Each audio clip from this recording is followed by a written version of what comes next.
Welcome to Mainland Television Regional News. I'm Graham O'Brien and the Bulletin Roundup for this week's Nelson Regional News. Community supports young cancer survivor. To fluoridate or not, that is the question, but what is the answer? Hands across the sands against deep sea oil drilling and more. Scientists have discovered that New Zealand could experience a megathrust quake any time after discovering through geological evidence that an area off the coast of Wairarapa and fringing Cook Strait can cause megathrust quakes. These can also trigger tsunamis. The cause of this thrust is a subduction taking place where the Pacific Plate is sliding under the Australian Plate and is part of what is called the Pacific Ring of Fire. Researchers have highlighted the active threat the southern Hokianga margin poses to life and the local economy, from Hawke's Bay south to the Wairarapa, Wellington and our Marlborough neighbour. Research also now suggests that the Alpine Fault extending further below that plate boundary will generate a magnitude 8 earthquake when it ruptures within the next 50 to 100 years. So what does this mean for the Nelson Tasman region, and are we all prepared? I spoke to Civil Defence this week to find out what we can expect and how to prepare for a big quakes event scenario. Roger, thanks very much for taking the time to talk to us today about Civil Defence. Can you please just outline quickly, what is Civil Defence's role in an emergency? Well, our goal overall is to improve the resilience of our community. So we do that across business as usual basis, but at the time of an event, our job is to respond to the needs of the community. Now, the emergency services do that, of course, on a 111 basis, and we're not looking to get in the road of any of those. In fact, our job is to support them. The roof's not going to open and Thunderbirds aren't coming out the top, that's what you're saying to us? No, not at all. In fact, there is no secret army in the cupboard. If there is a secret army in the cupboard, it's the volunteers that we've got in some of our communities around the region, places St Arnaud, Murchison, Golden Bay, Tapawera, various other places have their community response plans. Yeah. Here in town, we rely on existing organisations like Neighbourhood Support, Community Patrol and various other organisations to assist us. So our job, when my team works from the Emergency Operations Centre in town, is really to help with the coordination and the management of those existing networks. Great.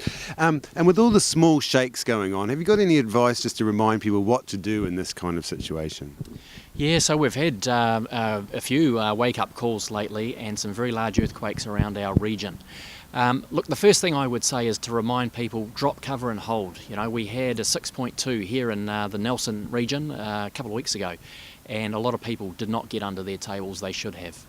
The other thing I would say is don't run outside immediately. After you've dropped, covered and held, wait for the earthquake to finish and then assess the situation. Unless it's unsafe to be in the building, you are safer to stay put. Do not evacuate straight away. Sure, and the reason for that, like for example Trafalgar Street?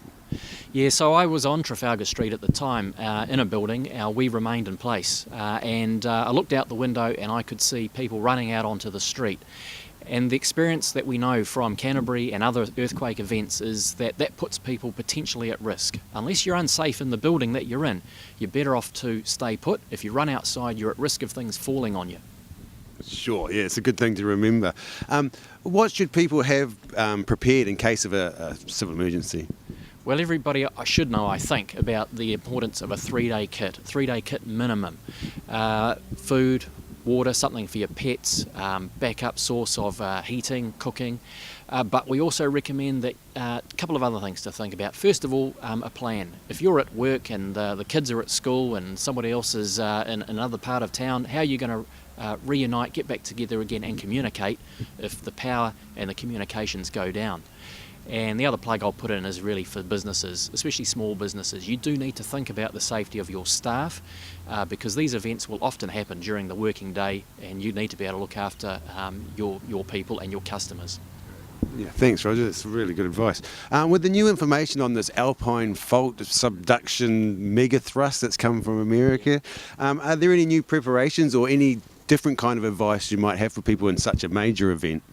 Look, I haven't seen the detail of that report, but from what I've gathered about it, I think it's going to reinforce very much the message that we put out now. If we got an earthquake event from that source, from the Hikurangi Trench, it would be very close by and potentially very strong. So what we say to people is that if you feel a very strong earthquake or a very long earthquake, and by that I mean something that is hard to stand up in or goes on for a minute or more, so a major one, and if you're near the coast, you need to move away from the coastline as quickly as possible, because an earthquake of that kind could potentially bring a tsunami and there will not be a chance of official warning. So our risk there is something off the Cook Strait or out of the out of the Taranaki Basin, and very little chance of an official warning. You need to move away from the coastline. But most earthquakes don't generate tsunamis, but if you're near the coastline and there's a big one, you've got to move. Roger, thanks very much on behalf of the community. It's a strange thing to say, but I hope we never have to see you.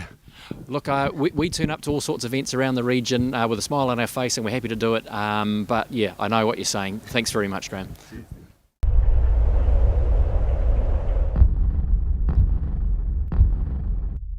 And Nelson Church threw its weight behind last Saturday's Shave Off for Kick-Off fundraiser carnival for young cancer survivor 7-year-old Deanna Marsden, whose lower leg had been amputated due to the disease.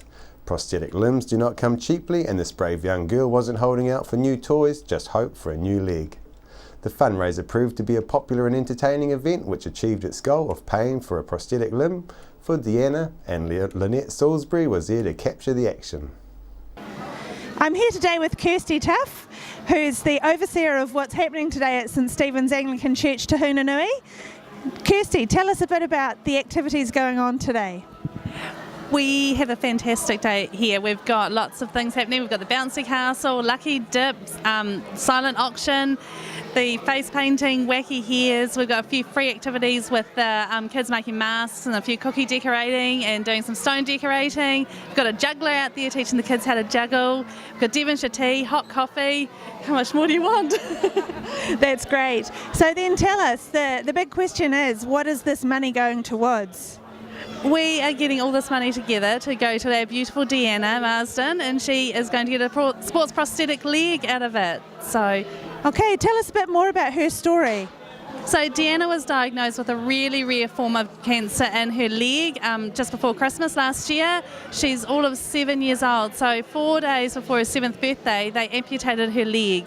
So we have, that's why we've got on board to do this. So Deanna is an absolute amazing little girl. At 7 she has been evangelising down in Christchurch Hospital. She's been going around Ronald McDonald and telling people about her amazing faith in the God that we have, which is fantastic.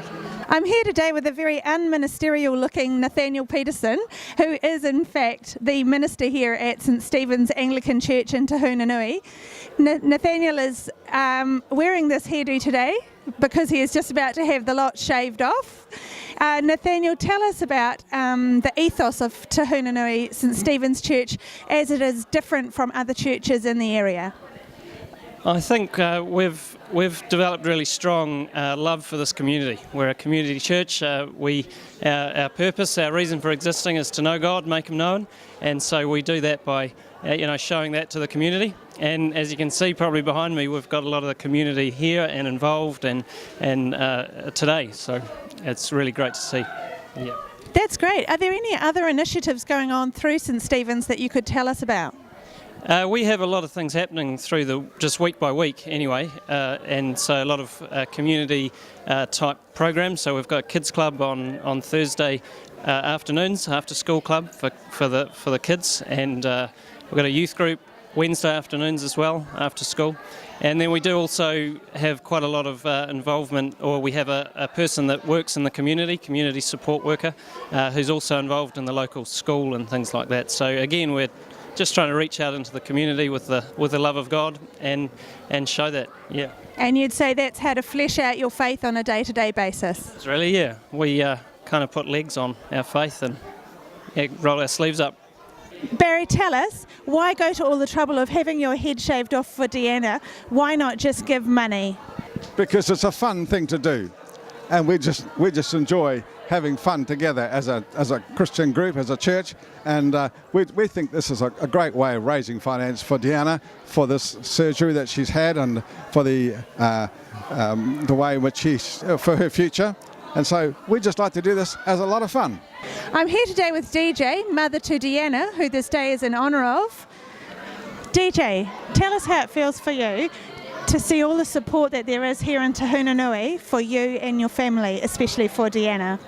I got a little bit teary-eyed seeing some of my friends do the shave. Deanna needed to just feel a little bit like, we were the same, I guess, since her hair was falling out dramatically. So, what better to do is to put a smile on her face. So she's not alone in this. Yeah. I understand Deanna's a very brave little girl. Oh yes. She keeps all the doctors and nurses in check, and keeps the sense of humour going. Anyone you want to say a thank you to today? Yes, I would love to just say a big thank you to St Stephen's Church. I mean, the community of Te Hunanui. This is what it's all about, is, just support and love and just being there for one another, and to do it in God's house, it's amazing. Last Saturday's deep sea oil drilling protest, Hands Across the Sands, was attended by 160 people of all ages to show their concern for our environment in an effort to tell the government they do not want to take the risk of an oil spill on New Zealand's shores. Organiser Verena Maida thanked the crowd for their continuing support and spoke of her long participation in trying to keep New Zealand clean and green for future generations. I spoke with some of those attending the protest. Hey there, what's your personal motivation for coming down today? I'm here representing Paddlers for Marine Mammal Protection. So we're just concerned about deep sea drilling and the effect it has on marine mammal life. And enough's enough. Raven, what's your motivation for coming down today? All right, well, as a young person living in New Zealand today, I definitely don't want deep sea oil drilling to be a part of my future or our nation's future, and I think that at the moment we're sort of in this moment in history where we're standing at crossroads as to which way we want to develop our country. And in the face of climate change, I think that developing in fossil fuel development is just totally unethical when considering all future generations that are going to be living on this planet. So I'm here today because I very much sense that it's going to be a bottom-up movement that will truly change the world that we're living in, and so I want to be a part of that and continue to be a part of that so that I can look at my children and tell them that I stood on the right side of history. What's your personal motivation for coming down today? Well, having just attended the government's or the MFE's request for us to submit on climate change, this sort of it links in with this. I mean, we have to stop our reliance on fossil fuels, and the reason that people like Petrobras, etc., are searching, or Shell are searching in the Arctic, is because we're obviously running out of the stuff. So we need a plan to replace it, and we don't have a plan. We're still running on the premise that we're going to have it forever, which is not true. So I wanted to think about that, protect our nature more and more. So last year I did a tandem parachute dive, 16,500 feet, and I looked down at the ocean over there from Motueka right out to Farewell Spit, and I thought, this is absolutely amazing. What a perfect planet we live on, as I soared down 300 k's an hour towards Google Earth, really. And then when I got home, as we do, I looked up to see what was on my Facebook page, and I noticed somebody had reposted the albatrosses at Midway Island with all the plastic that they had ingested, and I just went, you know what, this is not okay, and we're all responsible. And so I just looked at it and thought, I have to start my responsibility with me, not expecting it of others. So that's my impetus, really, for doing this. Well, I just thought, because I was thinking, because I saw this video about what if it wasn't there for our future generations, and I was just like, oh, well, there might not be there if we keep like oil drilling and stuff. It's the whole thing of climate change and the way that we have abused the planet endlessly, and we've got to do something about it fast. And I have no confidence in this government because they're backing off. They're not making any firm commitments, and we need leadership. Absolutely, that's so important. We need good leaders to get off their chuff and actually begin to legislate. They've got a huge proportion of the country behind them on this particular thing. And all they seem to think about is to just not say anything definite. They just waffle along and then get away with it. Armed with one child's rotten teeth in a jar, District Health Board Dental Officer Dr Rob Beaglehole has come out stating that adding fluoride to the city's water supply would help improve the dental health of the entire community. I spoke to Mr Stan Letras, who represents a national group of dentists who have been looking at and discussing fluoridation research and who does not share Mr Beaglehole's stance of fluoride in the water supply. Well, I believe it's a contaminant which can cause health problems, and we don't need to have it in the water. You can't control the dose. It denies people the right to choose treatment. It denies informed consent to medication. And claims of reduction of decay are highly questionable in modern developed countries. Yeah, that's my next question. Is there any real proof that the fluoridation in water actually reduces decay? No, not in today's society. There may have been some benefit last century when kids had 10 times as many cavities as they do today. But now with all the fluoride that we get through toothpaste, food and other sources, the benefit of fluoride in the water is insignificant. You need to understand that it's now widely accepted that swallowing fluoride while teeth are forming does not make them more resistant to decay. The overriding effect of fluoride is topical, not systemic. So swallowing it is of negligible value, if any, but swallowing it does, however, increase the health risks. Okay, because here in Nelson we have our DHB Dr Beaglehole with a canister of 6 kids' teeth that he's pulled out. That is a big push to stop the sugar and the sugary drinks, which we're all in favour of, but he's using those teeth as an argument for fluoridating the water as well. Do you think that's legitimate? I don't believe there's evidence to back those kind of claims, because when a 3-year-old child needs to have 11 teeth extracted, it's usually because they're getting sugar overdose. A lot of low-income, low-education families tend to put Coca-Cola and fruit juice in babies' drinking bottles, and that's what causes that syndrome, which happens all around the world, and whether you have fluoridation or not. Water fluoridation at the minimal levels of fluoride that you get is not going to be of any benefit to early childhood caries. I noted that in the press, Dr Beaglehole denied that it was early childhood caries. I've been a dentist for about 30 years. I can't think of any other explanation, so I'd like him to perhaps elaborate on what else it might be. Sure, yeah, we'd like to hear a bit more about it. Are there any comparisons between cities with and without fluoridation that hold water in New Zealand? Oh yeah, there are plenty. There's plenty of data there. There's international data from the World Health Organization, and there's OECD data. We have New Zealand health data, which is available online from the Health Department website. All of the data shows that there's no significant difference between fluoridated and unfluoridated communities in today's world. The major systematic reviews show that there's been minimal benefit, and generally they're based on quite old research. There hasn't been much specific research on that in the last couple of decades.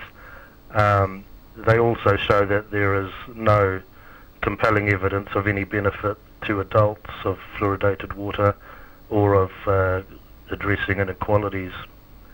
The systematic research shows those claims aren't really evidence-based. Sure. I mean, one of the arguments that's being used is that the WHO is in favour of fluoridating the water. Could you comment on that, please? Yeah, the World Health Organization is more concerned with places that have too much fluoride naturally occurring in their water, places such as in China, India, Iran, which have maybe 4 or 5 times in some areas what we have in New Zealand. It's a lot more difficult to remove from the water when there's too much of it. They do go along with water fluoridation as a means of reducing tooth decay, although it isn't specified whether they're referring to developed countries such as New Zealand or countries which don't have access to or as much fluoride in the food chain as we do here.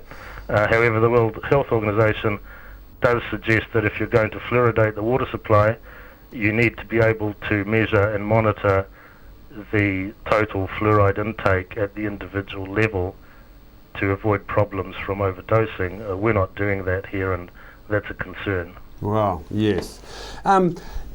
Personally, do you feel that it would be better to put the money into education in those lower socioeconomic communities to overcome this problem of children's teeth being destroyed early in an early age? Yeah, definitely. Tooth decay is not caused by lack of water fluoridation. It's caused by sugar and lack of oral hygiene. And if we're only talking about a very small number of children, we can target those groups with proper prevention schemes, as is used overseas. Scotland has a very good one, and there's another one, I believe, in Thailand, which is being run by Sweden, and they show dramatic reduction in tooth decay just by showing kids how to brush their teeth and not to eat too much sugar. Nothing to do with the water fluoridation. Sure. I understand that you're coming down to Nelson to give a talk later next month. Would you be agreeable to having an open debate with Dr. Beaglehole about this so that people attending can hear both sides of the story? I'd love to do that. I'm confident with all the research that I've been looking at over the last 3 or 4 years, and I'm happy to debate that with anyone who thinks that they can counter any of it, because I'd welcome it. Unfortunately, Dr. Beaglehole was unable to give comment as he was too busy. It is hoped that Dr. Beaglehole can attend a debate on the sensitive subject so the community can be well informed.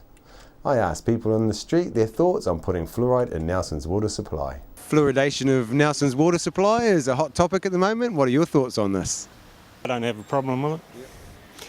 Too much fluoride in water has a sort of makes teeth go a bit motley, but at the right quantity there's nothing wrong with it. I think it's important that it is fluoridated.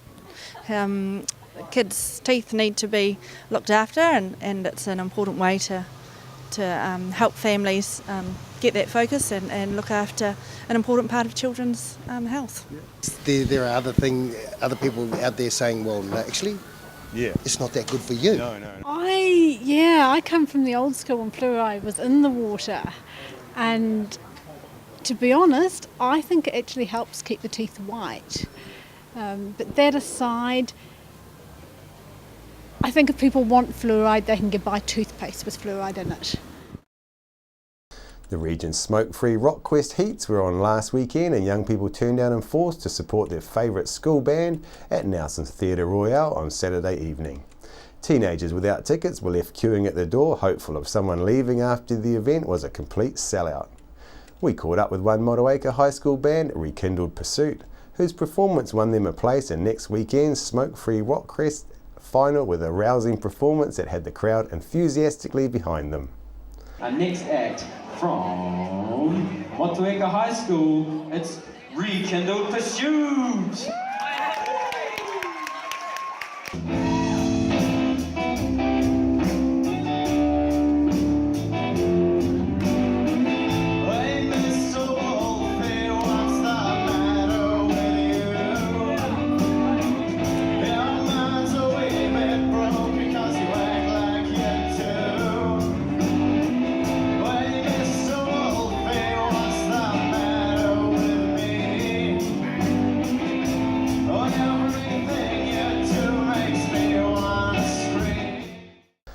regional finals for first and second place to go into the judging pool for the national final are on this weekend, with 11 bands selected for the playoff at the Theatre Royale.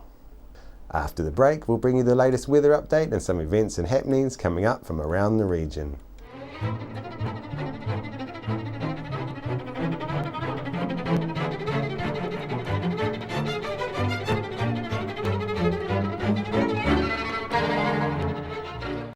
Hi, I'm Sharon O'Neill and I'm back home and you're watching Mainland Television. Hi, my name's Ian Mortimer. Mortimer Auto Upholstery is your one-stop shop for all your upholstery needs. We do car and boat interiors, boat canopies, ute tonneau covers, canvas and PVC fabrication. Call in and see us in Oxford Mews, 72 Oxford Street, Richmond.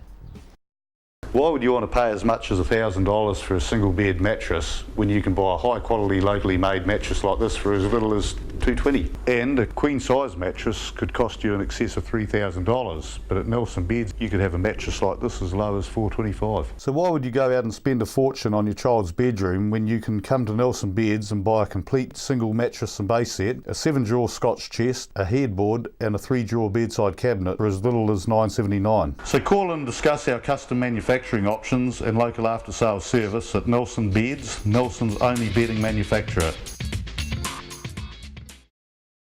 We're the team at Jaycar, right here in Nelson, 120 Hardy Street. Our shop is full of electronic items, including security alarm systems, electronic components, solar and power, electronics toys,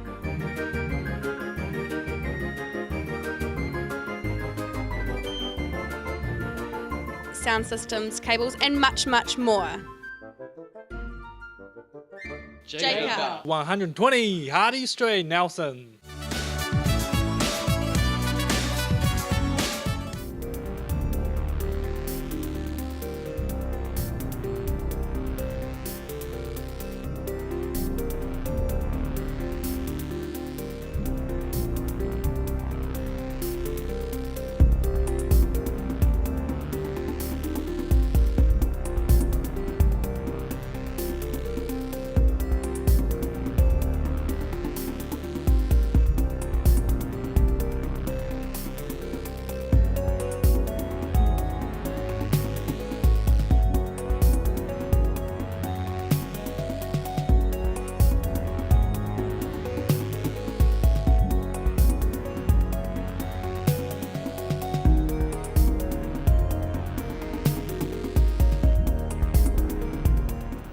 Nelson Live Poets Society presents Bernadette Hall at the Free House in Nelson on Monday the 25th of May.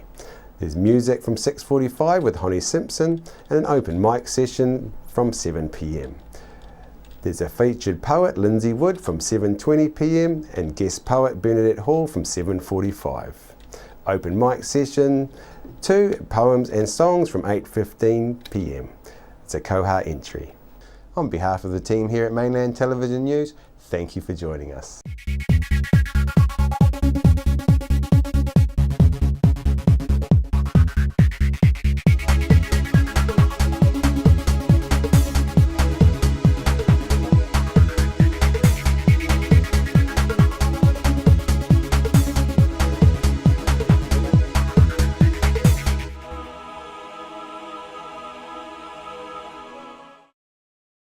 Supporting local content so you can see more of New Zealand on air. Hi everyone, I'm Malcolm Harris from The Facilitators. We now look after sales for Mainland TV, radio, Sky and online. New Zealand On Air's latest Colmar Brunton survey confirms Mainland's large multimedia audience. If you're in business or want to put a message out to everyone in the Nelson Tasman region, plus nationwide on Sky or worldwide online, please give me a call or see our website at www.mainlandtv.nz. I'm Francis from Nelson Auto Glass. We repair all auto glass, stone chips, windscreen replacements, scratch removal. If you have an auto glass issue, our team will sort it. Nelson Auto Glass Specialists, 84 Vanguard Street, Nelson. Discover the Belgrove Tavern just 20 minutes south of Richmond on State Highway 6. A restaurant, functions, weddings, barbecue, a garden bar with lots of room for kids. Come in, see us.